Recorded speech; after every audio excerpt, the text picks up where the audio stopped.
ऋषभ देव ने ना तो अष्ट सिद्धि स्वीकार की, ना नव निधियों को स्वीकार किया, और सभी संतों को परंपरा, संन्यास परंपरा में बता दिया, साधु वो नहीं है जो चमत्कार करता हो महाराज। चमत्कार करना साधु का काम नहीं है।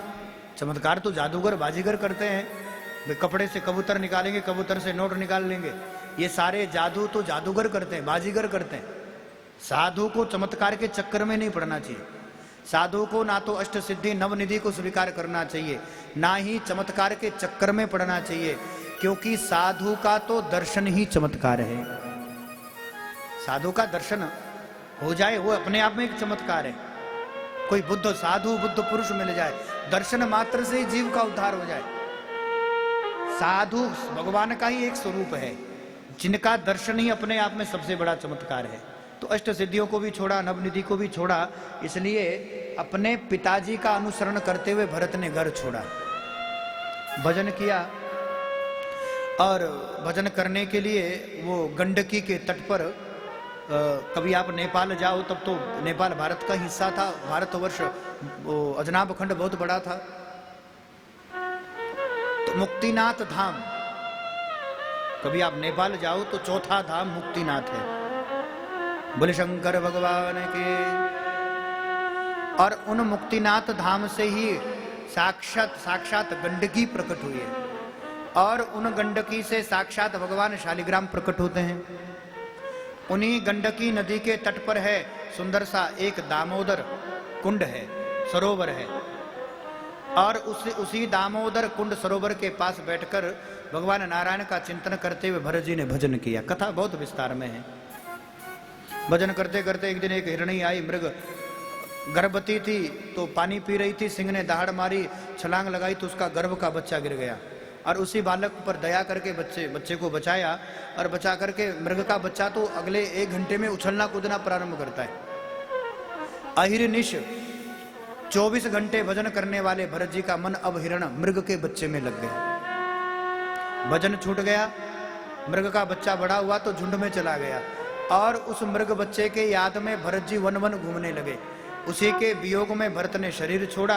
अंत समय मृग की याद थी, चिंतन थी, इसलिए यामती स गति, मृग का चिंतन में शरीर छूटा तो अगली योनि मृग की मिली, मृग शरीर प्राप्त हुआ। और महाराज मृग शरीर को प्राप्त करके भी भजन का फल देखिए, भगवान के नाम की महिमा देखिए। भजन का ऐसा प्रताप है, भजन का ऐसा फल है कि भरत को मृग योनि में भी अपने पूर्व जन्म की सारी याद है। इसलिए एक दिन वन जंगल में आग लगी तो शरीर का त्याग तो करना ही है, तो भगवत चिंतन करते करते नश्वर शरीर को त्याग किया।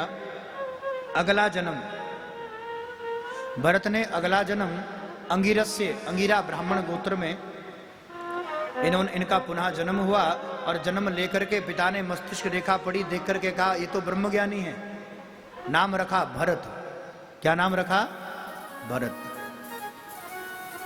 बड़े हुए 5 वर्ष में यज्ञोपवीत आदि संस्कार किया, और यज्ञोपवीत संस्कार करने के बाद गायत्री मंत्र दिया और कहा बेटा ये गायत्री मंत्र हमें याद करके सुनवा।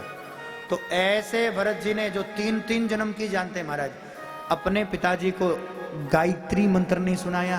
क्यों? ये जानते हैं कि मेरा कल्याण हो, मेरा उद्धार हो, इसलिए हमें गायत्री दीक्षा नहीं दे रहे। आज कह रहे गायत्री मंत्र सुनाओ, कल कहेंगे सत्यनारायण की व्रत कथा याद करके आओ, परसों कहेंगे यजमान का विवाह करवा के आ जाओ, चौथे कहेंगे उनका मुंडन है वो जाकर के मुंडन कर आओ। तो इस पुरोहित कर्म में तो हमें फंसना नहीं है। इसलिए सब जानने के बाद भी अनजान हो गए।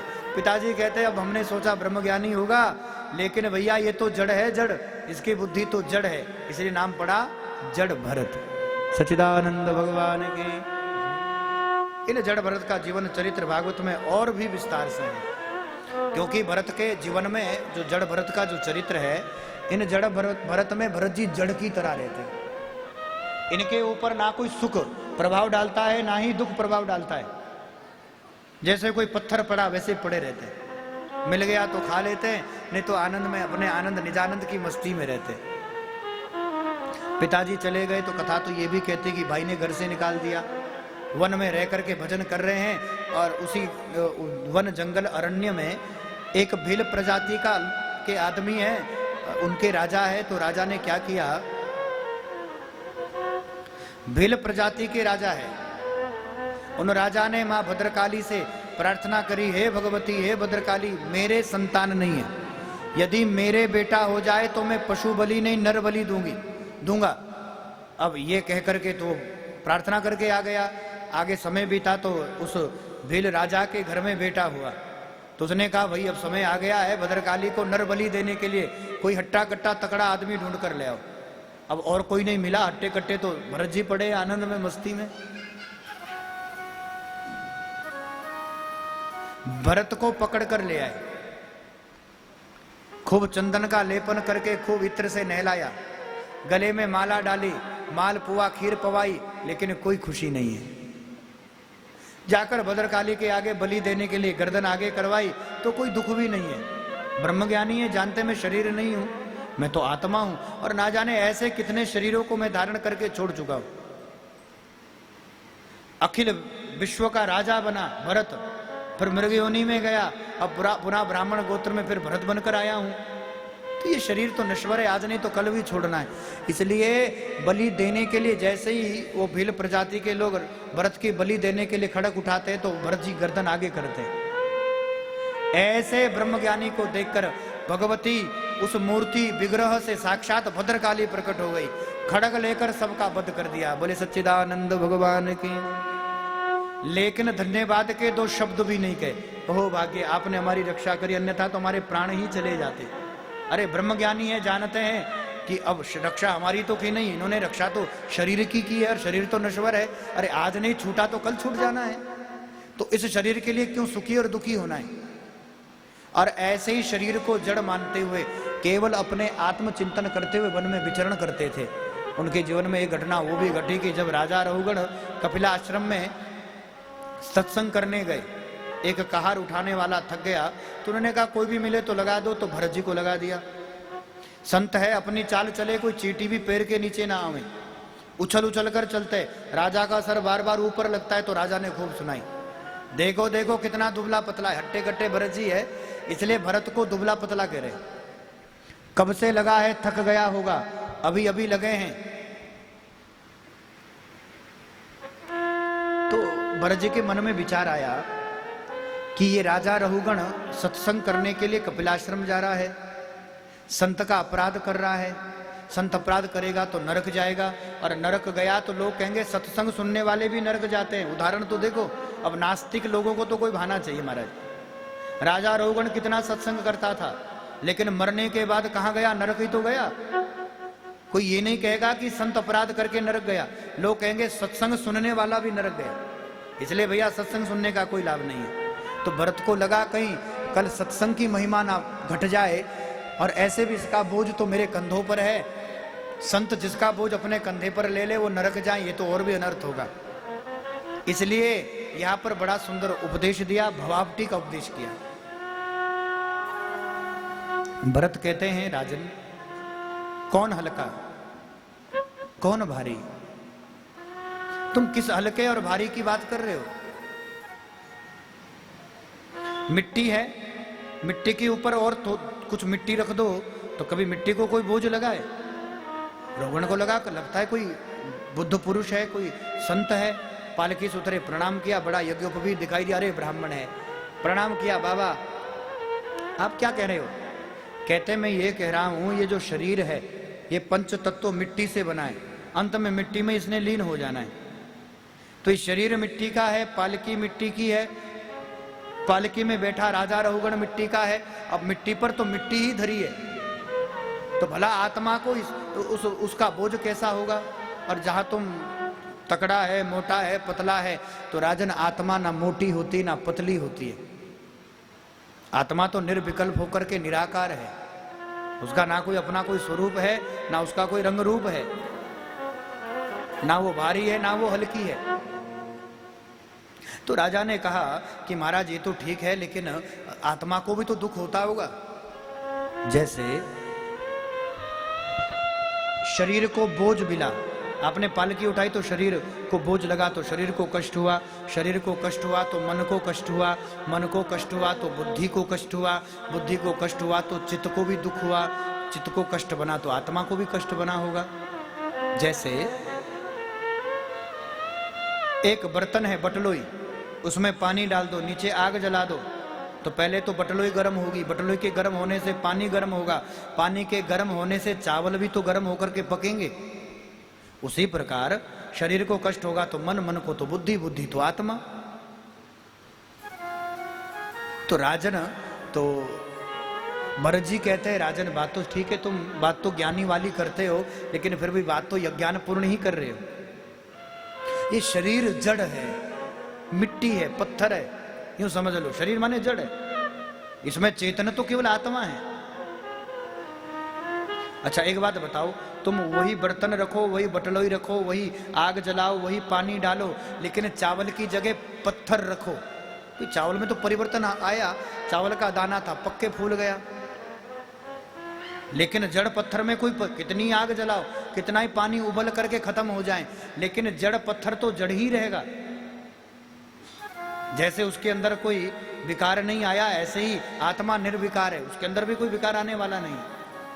इसलिए तुम उसी आत्म स्वरूप का निरंतर चिंतन मनन करो। तो सुंदर भवाप्ति का भी भरत जी को उपदेश दिया है। बोले सच्चिदानंद भगवान के, बोले भक्त वत्सल भगवान की जय। बड़ा सुंदर उपदेश भागवत के 5वें स्कंद में भवाप्ति का भरत ने राजा रघुगण को दिया। और जाते जाते ये भी कह दिया, भैया जीवन में आप कुछ भी कर लेना, लेकिन किसी निर्बल व्यक्ति को देखकर, किसी गरीब व्यक्ति को देखकर उसे सताना मत। राजा ने कहा था ना, भाई गरीब है, ये घूम रहा है अकेला, इसे जोड़ दो। हम तो राजा है। अब उठाने वाले को, पालकी उठाने वाले को कितना कष्ट होता है, वो कष्ट तो वो कोई गरीब ही जानता है महाराज। जब कोई गरीब आदमी 80 किलो का कोई आदमी ढोकर उठाकर ले जाता है तो उसे कितना कष्ट होता है, ये तो कोई गरीब ही जान सकता है। भाई बहन, जीवन में सब कुछ कर लेना, लेकिन किसी गरीब को कभी मत सताना। किसी गरीब को सताओगे तो वो तो केवल रो देगा।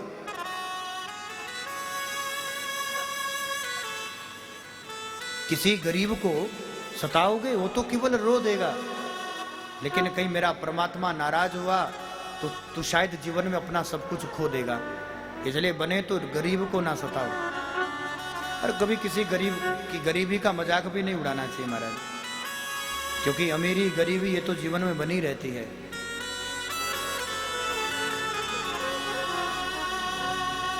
किसे दी गरीबी दा मजाक नहीं उड़ींदा,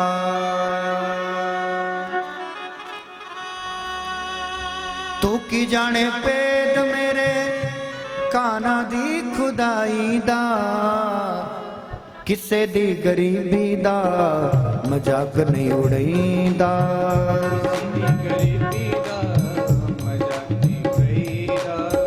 किसे दी गरीबी दा मजाक नहीं उड़ींदा।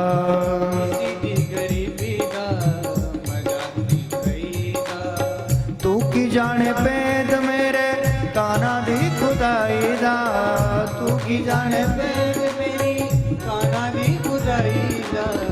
किसे दी गरीबी दा मजाक नहीं उड़ींदा, किसे दी गरीबी दा मजाक नहीं उड़ींदा। भागवत के इसी 5वें अध्याय में गंगा का वर्णन है। विभिन्न वर्षों का वर्णन करते हुए चलिए भागवत के 6ठे स्कंद की ओर। 6ठा स्कंद आज कर देते हैं जल्दी जल्दी में, क्योंकि कल जैसा कि आपको ज्ञान ही है, कल चौथा दिन कथा का है, तो नंद उत्सव भी होगा, साक्षात नंद नंदन भगवान भी प्रकट होंगे, खूब बधाई का गान होगा, खूब उत्सव भी। नंद के आनंद भयो जय कन्हैया हाथी घोड़ा। तो आप भी खूब सज धज कर आना कल है, खूब ब्यूटी पार्लर उसका भी भला होगा, बेचारी का है। बोले भक्त वत्सल भगवान की। तो खूब कल भगवान का प्राकट्य, और कथाएं भी बहुत रह गई है। कल 7वें स्कंद तक की कथा आज होनी थी। नियम तो यही है, तीसरे दिन कम से कम तो 7वें स्कंद तक की कथा हो जाए। आज देखते हैं, जल्दी जल्दी लपेटते हैं। बोले भक्त वत्सल भगवान की, तो बाद में तो फिर लपेटना ही पड़ता है। बोले द्वारिकाधीश की जय। छठे स्कंद की कथा करते हैं, कल आनंद से करेंगे, क्योंकि 7वें स्कंद में भगवान नरसिंह का अवतरण है। भागवत के 7वें स्कंद में आएंगे कल 12 बजे से 1 बजे के बीच में भगवान नरसिंह। बोले नरसिंह भगवान की। और फिर 1 से 2 बजे के बीच में आएंगे 8वें स्कंद में भगवान वामन।